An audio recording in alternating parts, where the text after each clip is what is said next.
Hi there, come on in. It is the second week of the new year, which I think is going to be a great year for the outdoors in Michigan because the Practical Sportsman Foundation is setting up what I think is an exciting new approach to getting families and young people together for outdoor related activities. Well, it's not really a new approach, but it's one that hasn't had much media exposure, so it's new for the outdoors. I'll tell you about this new aspect of this TV show in a moment, so you stay tuned. It's Thursday night, time for the January 13th, 2005 edition of The Practical Sportsman.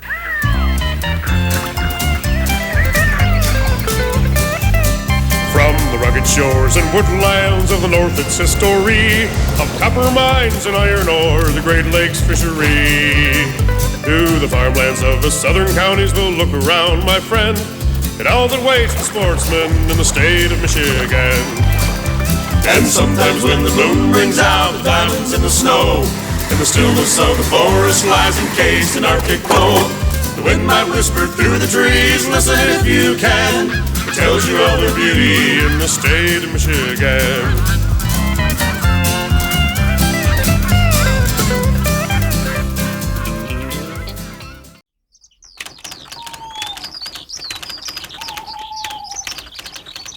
Looking beyond Michigan, wildlife officials in Nebraska have confirmed that parts of Nebraska have become home to wild pigs, which is a big concern because they reproduce quickly, they have no natural predators, and they can cause major damage to crops, forests, fences, and livestock.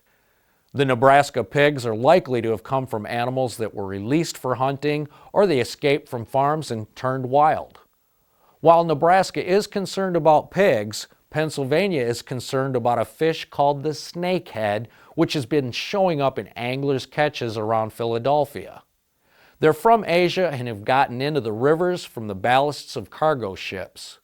Snakeheads are not pretty fish. They have a voracious appetite for other fish and frogs. They have no known predators, and if that isn't bad enough, they can breathe air and wriggle across land. Finally, Bill Parker's front page story about a fish that everyone hated in the 1960s, the alewife, the one that came into the Great Lakes from the St. Lawrence Seaway and took over the lakes. Until Dr. Howard Tanner introduced salmon to eat the alewifes, they were a hated pest. Now, DNR fisheries biologist Jeff Schaefer reports that a fish survey taken in Lake Huron last fall came up dry on alewives. He said, "Lake Huron has undergone a change so drastic I'd never imagined. There was almost a complete absence of alewives." What effect will this have on fishing? He says, for the next year or so, fishing on Lake Huron will be a lot like fishing on Lake Superior. There, anglers catch a mix of lake trout and medium-sized salmon. The fish that everybody wanted to eradicate 40 years ago is now being missed in Lake Huron. Life never stops changing. Well, these articles and other items of interest to sportsmen can be found in the current issue of the Michigan Outdoor News, which is available on the newsstand or by subscription.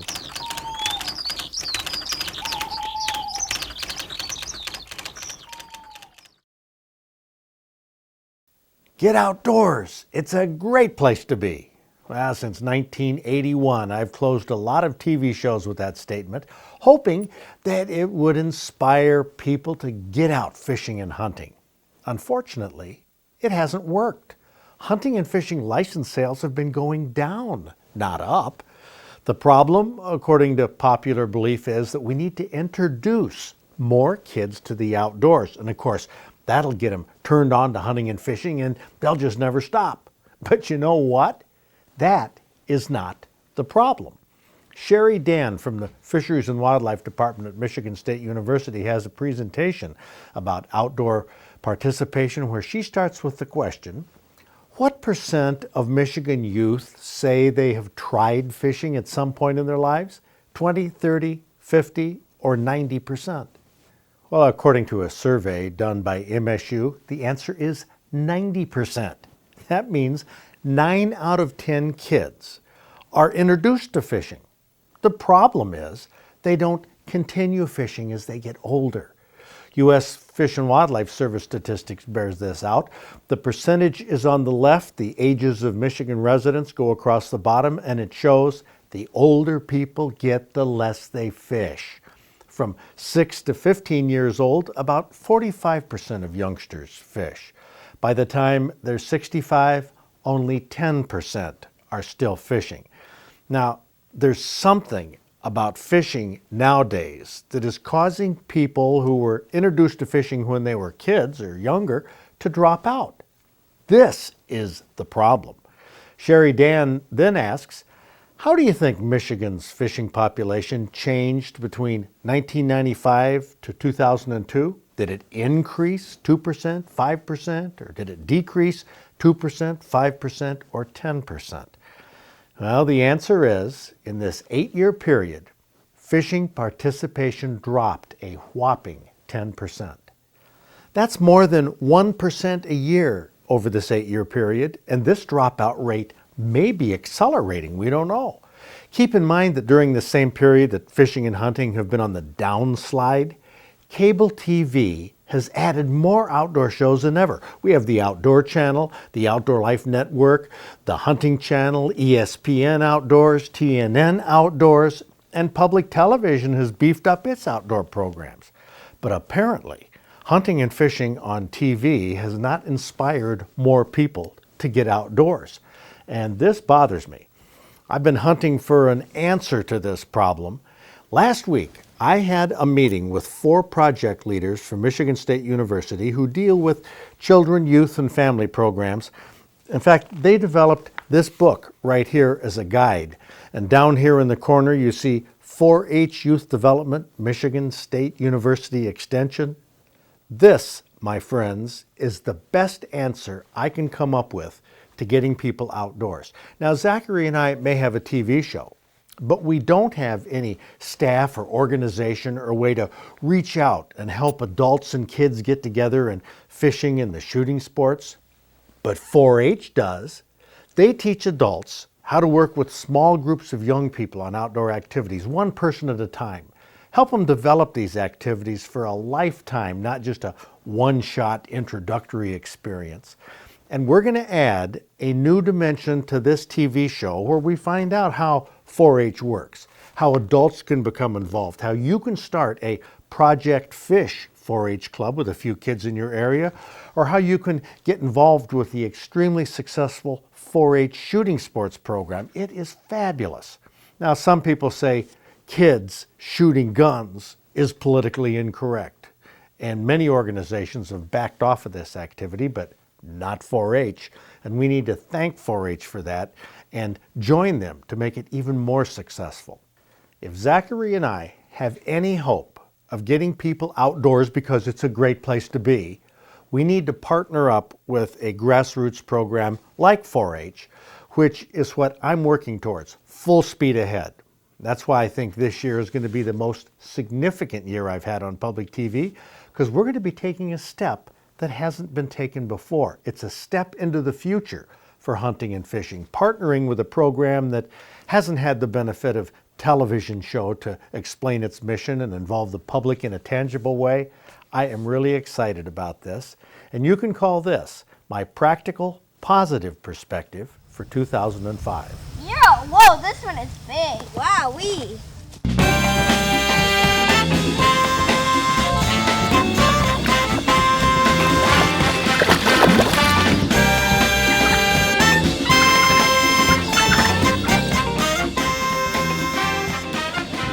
We have a gnarly wreck here. Brett Hildebrand from Grant, the onion capital, I always like to say.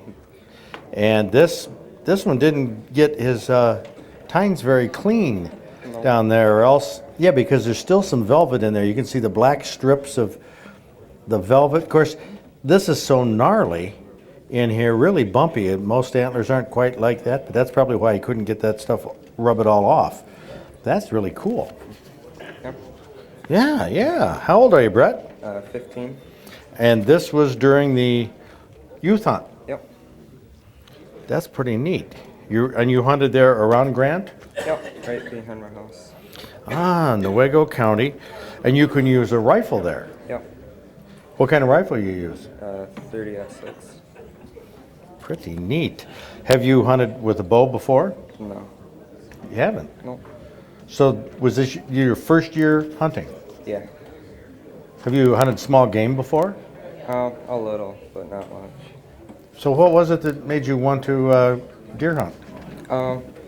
My uncle's hunted a lot, and my grandpa, he's always hunted deer.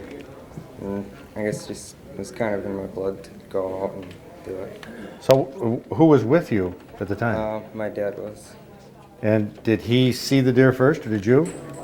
I actually think he did. He noticed it first.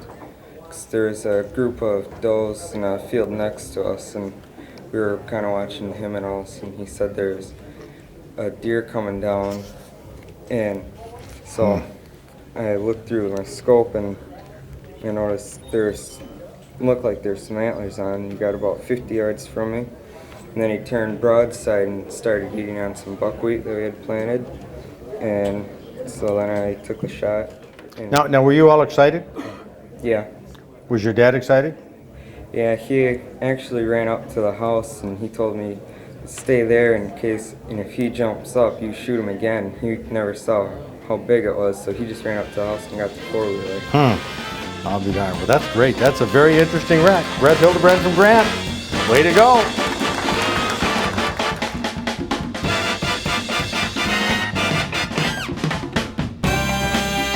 We have Cameron Pennington from Jackson. And how old are you, Cameron? 8. And you caught a pumpkin seed sunfish.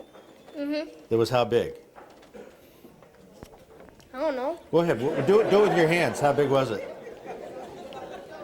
That big? Let's see. That's about 11 and a quarter inches. Caught that in Washtenaw County in South Lake. What were you using for bait? Nightcrawler. A whole night crawler? Half. Half of one. Who put it on the hook? I did. Ooh. So who unhooked the pumpkin seed when you got it in the boat? I did. Well, you're quite a self-sufficient fellow. And what is it about fishing that you enjoy? Catching fish. Do you always catch fish? No. When you're not catching fish, do you still have fun? Yes. And why? What's fun about it? Because I get to see my dad and my dad's friend catch fish. So they catch more fish than you? Yeah. Well, don't you think that'll change someday? Yeah. Well, who knows? Well, that's great. Cameron Pennington, I'm glad that you caught a big pumpkin seed. That's a trophy. And where did that go? If you throw it back, you eat it, you get it mounted? Got it mounted. Oh, okay, so it's still at the taxidermist. Yeah. Well, good man. Is that going in your room? No. Where's it going? On the porch that my dad's fixing up. Okay. Well, that'll work. Cameron, way to go. Congratulations. Pick up your certificate right over here.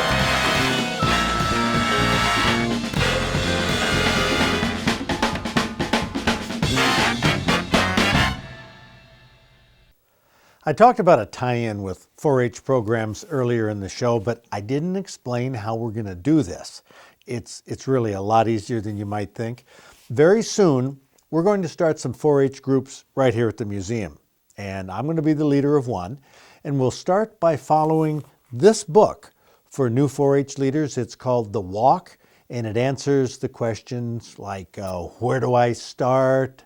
How do I get ready to work with young people? It really isn't that difficult. One suggestion is what they call warm-ups, mini activities for enjoying and observing the outdoors. But I read this last night, this book, and it dawned on me that Zachary and I did a 4-H type mini activity for fishing at Warblers Cove 2 summers ago.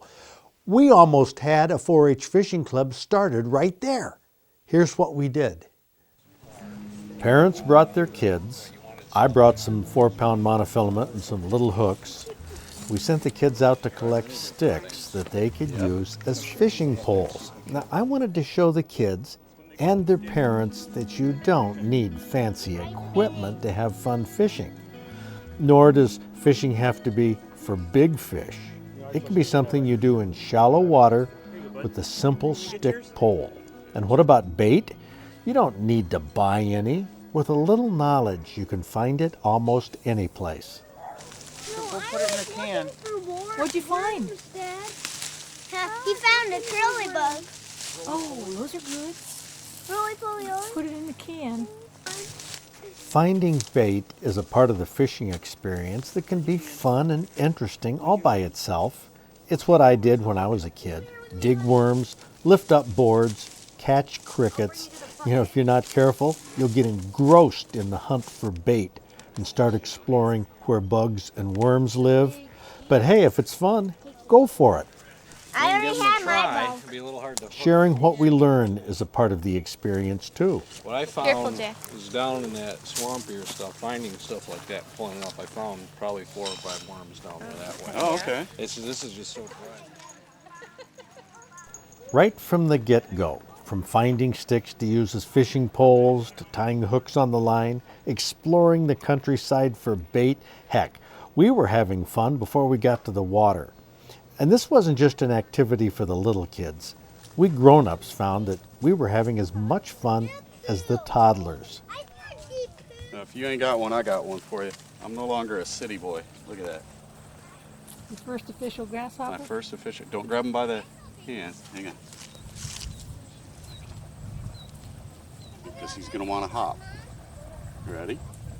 Yeah, he's going to want to hop. Grab him quick. There he is. You got him. All right. Just hold on tight. Got one. Corn, huh? We got the corn, we got the bugs, we got the worms, and we have the kids. So now we just got to go catch the fish. This little walk didn't go that far, just out on the dock where the water was very shallow. I'm talking 1 or 2 feet deep. Now I know some people would say that all the kids should have life jackets on.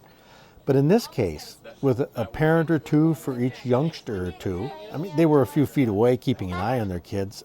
Frankly, if one of the kids went into the drink, we'd make a learning experience out of it. There's no need to fish in deep water when you're trying to teach kids about fish behavior. We want them to be able to watch the fish, see what they eat, and how they eat it.